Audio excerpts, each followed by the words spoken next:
मकर संक्रांति की एक कहानी के अनुसार एक तिल का दाना 7 ऋषियों ने मिलके खाया था, इसलिए हम उस दिन तिल की मिठाइयाँ खाते हैं। कृपया इसका महत्व बताइए। सबसे छोटा दान है तिल और वो पौष्टिकर भी है। कहते ना तिल के बराबर माने लघु और सूक्ष्म, अति सूक्ष्मता का प्रतीक है। तो सब ऋषियों ने मिलके एक तिल का दाना खाया, माने ऋषि और कितने सूक्ष्म होंगे। माने इतने सूक्ष्म जगत से हमको जोड़ने के लिए हमें भी सूक्ष्म होना पड़ेगा।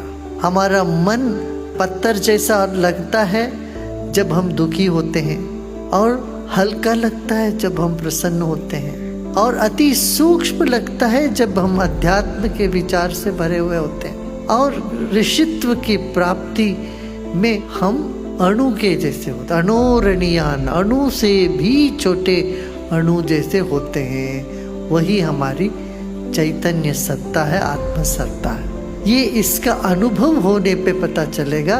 मगर एक तिल इतना बड़ा लगे, माने इतना सूक्ष्म हम हो गए। अणोरणीयान, अणोरणीयान महतो महीयान, महतो महीयान माने बड़े से बड़े, जितने ब्रह्मांड से भी बड़े और अणु से भी अणु है। इतना हमारा विस्तार है, हमारा स्वरूप है, ये बताने के लिए कहा गया। इतना सूक्ष्म हम हो जाते हैं तब हमको ब्रह्मांड के साथ, जैसे एक तरंग है, एक तरंग अनंत अखंड ये जो विश्व में व्याप्त है, फिर भी अति सूक्ष्म है, इस बात को दर्शाता है। ऐसे ऋषित्व और से भी सूक्ष्म है। हमारी कल्पना तो ऋषि मन इतने बड़े होंगे, ऐसे होंगे, झटाधारी होंगे, ये सोचते हैं। नहीं, चेतना इतना सूक्ष्म हो जाए, इतना सूक्ष्म हो जाए, वो ऋषित्व है। तो ऐसे 7 ऋषियों के लिए पर्याप्त आहार हो जाए एक तिल का दाना, माने देखो कितने सूक्ष्म होंगे। जैसे एक चींटी के लिए एक चावल का दाना बहुत होता है, एक दिन नहीं 4-5 दिन में खाता था। ऐसे सूक्ष्मत्व का प्रतीक है तिल। वैसे लोग लेते नहीं है क्योंकि ये शनि देव का प्रतीक है, और तिल का ही तर्पण देते हैं। तो फिर दान में श्रेष्ठ दान भी माना गया है तिल का दान। माने बड़ी बड़ी चीज देने से सूक्ष्मता, माने इतना भाव से जुड़ जाओ सबसे, ये है इसका मतलब, प्रेम से जुड़ जाना।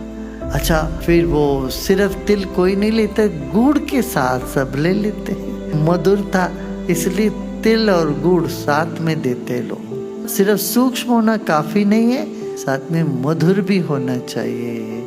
वाणी सिर्फ मधुर हो काफी नहीं है, मगर सत्य भी होना चाहिए। जितना सूक्ष्म जाते उतना सच्चाई है, सच्चाई का प्रतीक है वो, जो बदलता नहीं है, अपरिवर्तनशील है, वो सूक्ष्म ही है। तिल से तेल बनता है, और तेल से सब होता है हमारा।